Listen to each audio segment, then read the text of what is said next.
the United States Trophy Team. Tom Penton, 22 years old, veteran of 4 6 days. Dane Leimbach, 22 years old, two-time ISDT gold medal winner. Carl Crank, 24 years old, ISDT gold medal winner in Czechoslovakia. Jeff Penton, 21 years old, number 2 trials rider in the U.S. Bill Ewell, 23 years old, ISDT veteran and number 3 trials rider in the U.S. Jack Penton, 19 years old, ISDT veteran and number 1 trials rider in the U.S. For the first time in a 50-year history, the Olympics of motorcycling, the International 6 Days Trial, is taking place in the United States. The best trial riders from all over the world will converge on the village of Dalton, Massachusetts, to compete for the coveted World Trophy. 10,000 people have turned out for the opening ceremonies at the Wakahonda High School to welcome the riders to the 48th International 6 Days Trial. Music, pageantry, and guests of honor all applaud the riders as they parade into the stadium in their colorful suits, being led by the Dalton Girl Scouts. Czechoslovakia, Austria, Belgium, Canada, East Germany, Finland, France, Great Britain, Germany, Ireland, Italy, South Africa, Spain, Sweden, Zambia, Switzerland. The last team to enter the stadium is the U.S. riders, being led by the U.S. Trophy Team. Probably the warmest reception ever given the ISDT riders sets the scenes for the week's coming events and offers an opportunity for the U.S. riders to get together for one last picture. The Parc Fermé, the heart of the 6 days. From here, the riders will start and finish every day. Starting Saturday, it's time to get the machinery sealed. The U.S. Trophy Team is the first, since they are the hosting country. Every machine is marked, so no parts can be changed, which is against 6-day rules. This is the culmination of weeks of preparation. If your machine is not ready now, you're just out of luck. Repairs of any sort using replacement parts are forbidden.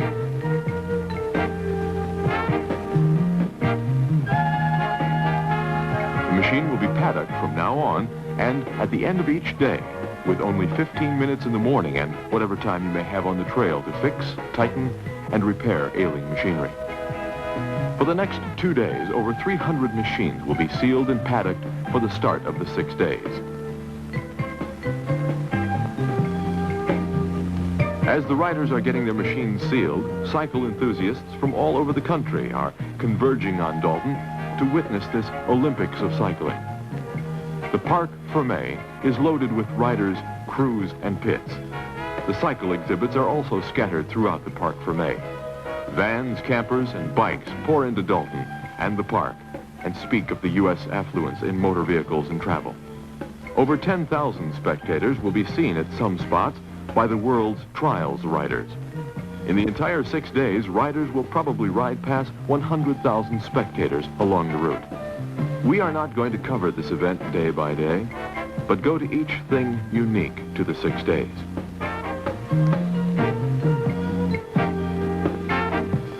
The starts, the trails, the checks, and the special tests.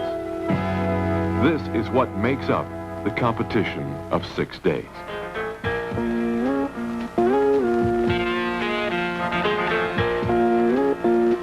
It's September 17th, 1973. Hundreds of spectators are beginning to gather at the Parc Fermé to watch the start of the 48th ISDT.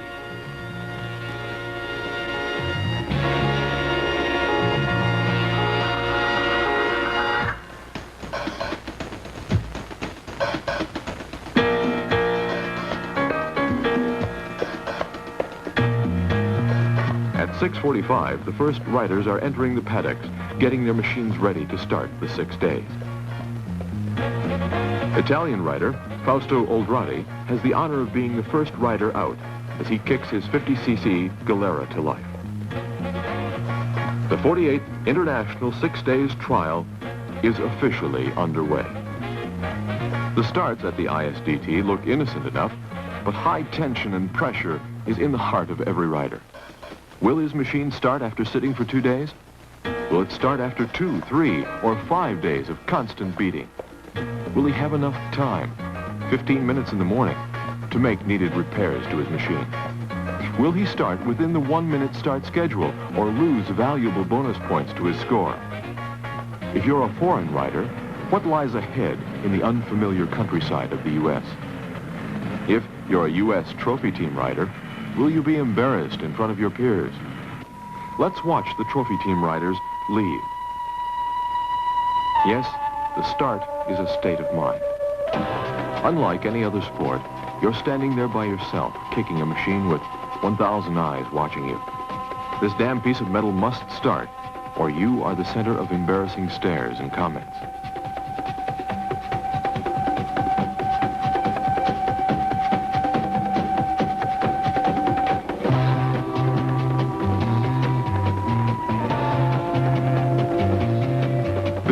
From Boise, Idaho, is underway for the ride of his life. Tom Penton fits his goggles and is off.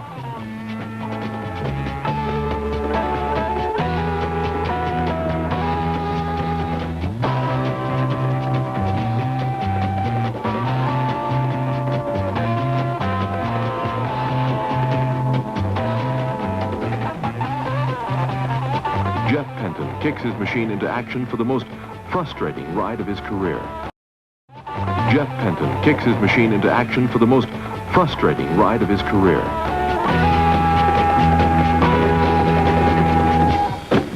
Carl Crank is off, proving again why he is one of the top U.S. riders.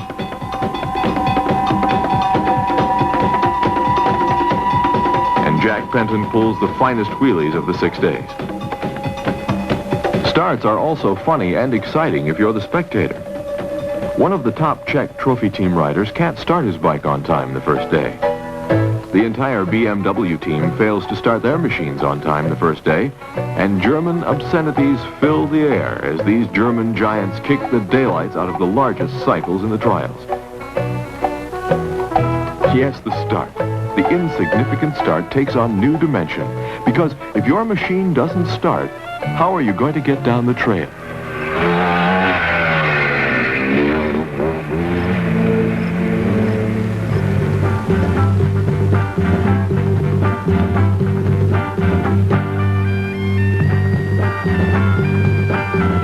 When you think of 6-day trials, this is what you think of. The trail riding, going on every day for 6 days and covering almost 200 miles a day. What is the trail? It could be anything that 2 wheels will run over. Fire trails, logging roads, back roads, highways, paths, hills, mountains, and mudholes. You name it, and the trail rider rides it. Let's watch some 6-day riders ride the trail.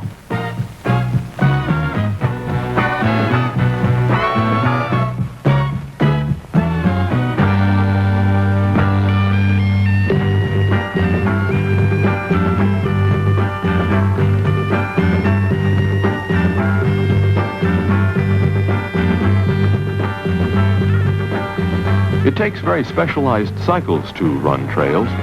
They must be light as possible, yet strong. They must have a suspension system that will take the extreme pounding for 6 days without failure. They must be dust and waterproof, so the engine is not ruined or damaged by water, mud, or dirt.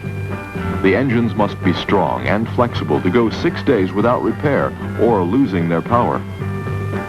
In the ISDT, all machines are classified by size, the smallest being the 50cc machines. These little engines displace about 5 cubic inches and go the same place all the other cycles go. Most cycles of 50 to 75cc size are very special, with 6 to 8 speed gearboxes, and most are one-off cycles, built especially for this event. 100, 125, 175, 250, 350, 500, and open machines make up the other classes. The Penton cycles that the U.S. trophy team is competing on are production cycles made to meet these punishing conditions. They are one of the few specialized cycles that come up to the special works machinery and allow the independent rider the opportunity to compete against factory machines. When you get up to the 100cc class, the size of engine begins losing its importance, as many times the 100 and 125 riders will cover the trails as fast or faster than some of the larger sizes. Most of this is due to the tremendous skill the six-day rider develops in their specialized class, using the cycles to their fullest potential. Each rider, however, competes within his own class and is not affected by what somebody else is doing in any other class. He is competing for that top spot every day, for a gold medal and team performance that is measured by his skill in his class only. That's why the Penton Trophy team is competing in 5 different classes, each to try to get to the top of his class. Dane Leimbach on the 100cc Penton, and Bill Ewell also on the 100cc. Tom Penton on a 125, Jeff Penton on a 175, Carl Crank on a 250, and Jack Penton on a 350. All are competing in their own class and not against each other for the valuable team bonus points. The Penton Trophy team consists of some of the country's top trail riders. In the national qualifying series, the trophy team riders consistently rode the trails faster than all other riders and took the top 3 overall positions. The trophy team competes in team for the coveted World Trophy, which is motorcycling's highest award for team competition. It is awarded annually to the nation whose trophy team establishes the winning score in the ISDT. As such, it is motorcycling's most prestigious and coveted trophy. The trophy team consists of a national team of 6 riders nominated by their cycle federation. The 6 machines in a team must include at least 3 different capacity sizes. The cycle may be of any country or manufacturer. The Penton sport cycles are the U.S. and Italian trophy team machines.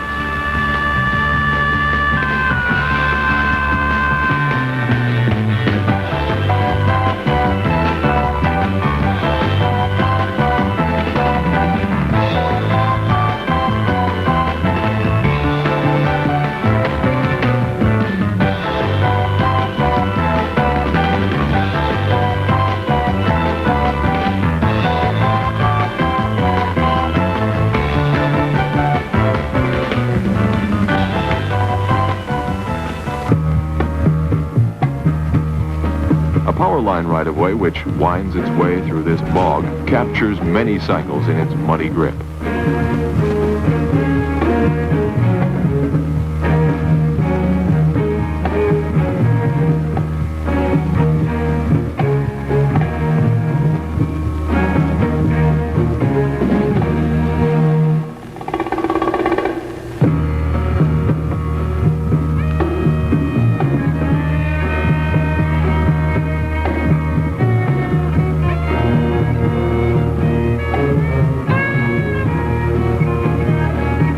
Where machine preparation pays off. If your machine isn't properly waterproofed, you have the chance of pulling mud and water into your engine, and that would be the end of your 6 days.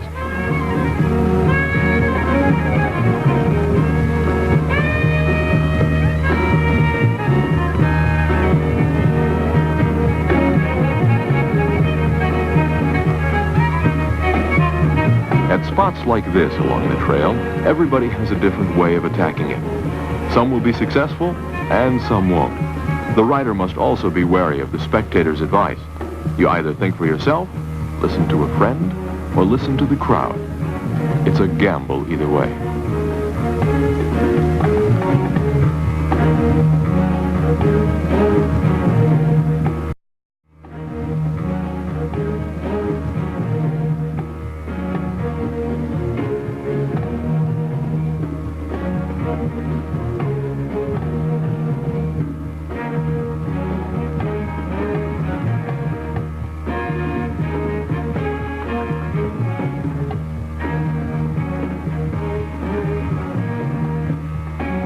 Yes, the trail is one of the important ingredients in the 6 days. He must have the right cycle, the skill, the stamina, and the speed. For if he doesn't get down the trail, how is he going to get to the check? The checks serve many purposes. The most important is getting through it on time. From the time the rider leaves the start every morning, he is on a time schedule. This varies every day from a 23 to a 28 mile per hour average.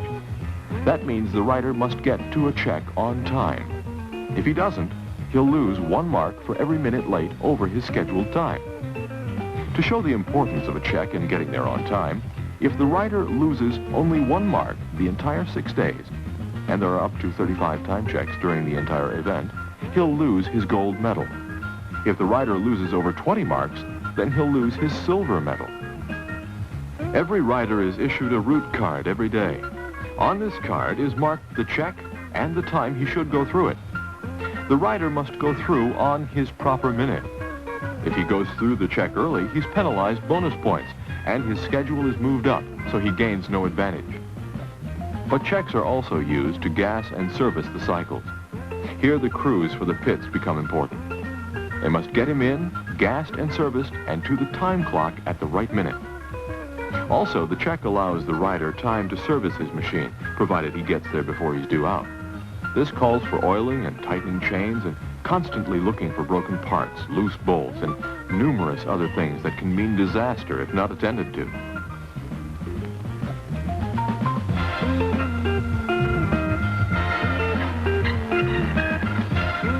Checks are also used to change worn tires for new ones.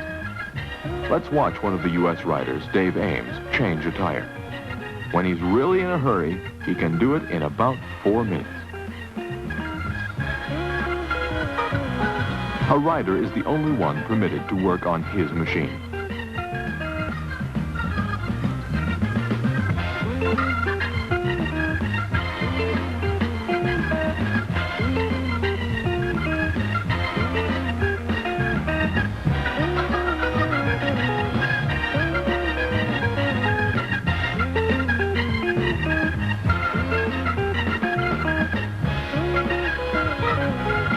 The only thing anyone else is allowed to do is fill his gas tank. That is why a 6-day rider must not only be a rider, but a top mechanic, able to fix and diagnose any problems that may arise with his cycle.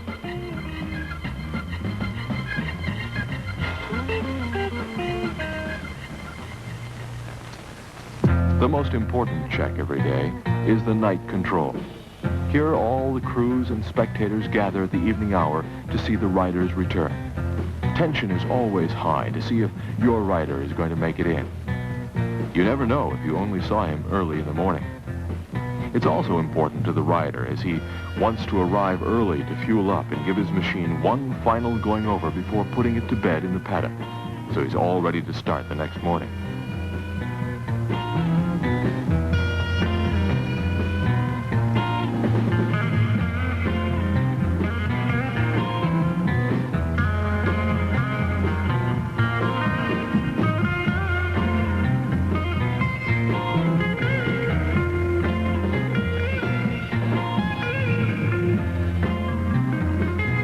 Must have his cycle in the best condition for the special tests.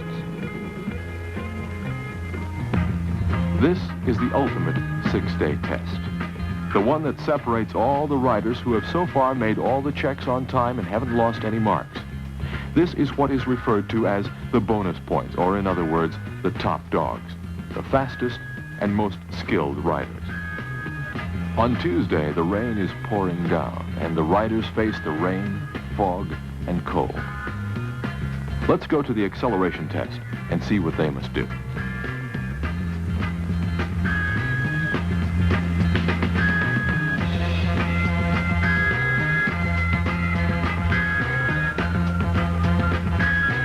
The acceleration test is set up on a paved country road that's been closed to traffic. The length of the acceleration test is about 1/8 mile. Each rider goes off one at a time and is electronically timed. The fastest time is what they're shooting for in their class. There's only one trick to the acceleration test. About 200 feet from the start, there stands a pair of microphones attached to a sensitive sound meter. In accelerating through the sound equipment, their noise must not exceed 82 decibels, or they get penalized by adding on disastrous bonus points. In bonus points, the lower the total, the better your score. Many riders, including many of the U.S. trophy team riders, will be penalized on the sound test.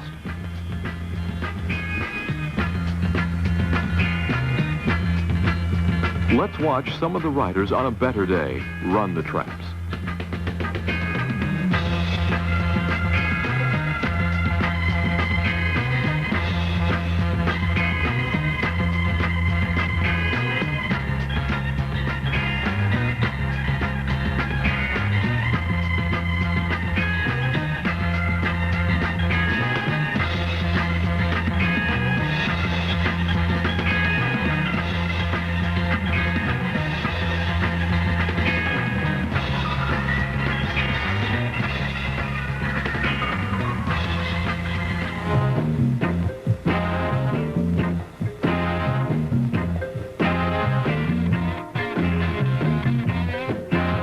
Cross-country terrain test, the ultimate special test.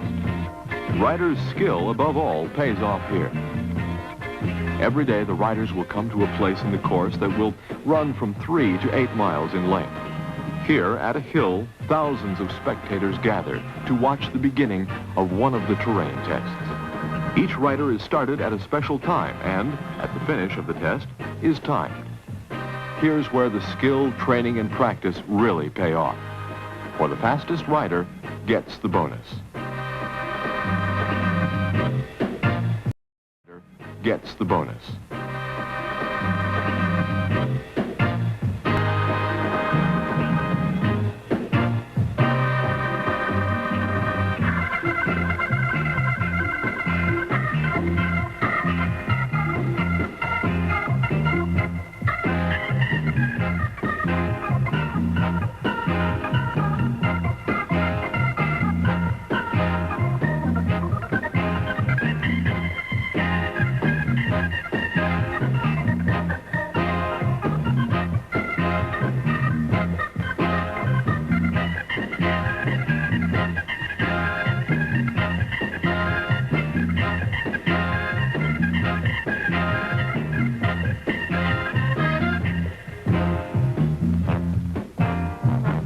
For 5 days, a rider must excel at these terrain tests. Then, the climax of all the special tests.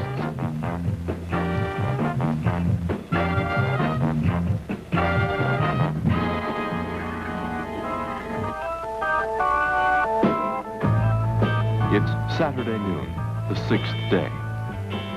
The riders that have survived the grueling 6 days go through the very last check. Here, their cycles are impounded.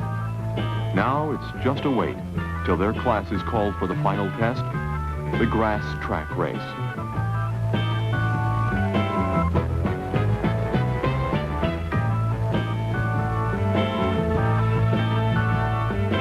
It's been raining all day. The fog is heavy and the air is cold. The track is lined with about 10,000 spectators. The course is over a mile in length, snaking around the Massachusetts hillside. Each class will run separately. Let's catch the action as the track turns from grass to slippery mud. The riders must come up with one more burst of energy to race it out after 6 days and over 1,000 miles of trails, a real test in anybody's book. The riders must go for 8 laps and are timed for bonus points for the first 6 laps.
thrilling climax to the 6 days, the last race sees U.S. trophy team rider Jack Penton surge to the lead in his class and win the special test as the U.S. fans go wild. The 48th ISDT is now history, and it's just a matter of packing up and waiting for the results. When the final results were posted and awards were presented, the mighty Czech trophy team had won their 5th straight world trophy and were the only team who were clean of marks. The U.S. trophy team finished a very creditable 5th. We would have finished higher had not difficulties plagued Jeff the second day. The U.S. trophy team riders proved their skill by all finishing the event.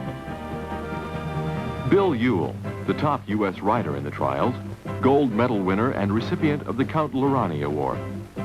Carl Crank, second highest U.S. rider and gold medal winner. Jack Penton, third highest U.S. rider and gold medal winner. Dane Leimbach, gold medal winner.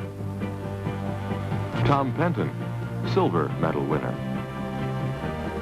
Jeff Penton, bronze medal winner. Yes, all true champion riders who rode a fantastic event and represented the U.S. in the finest manner with dedication, skill, and sportsmanship.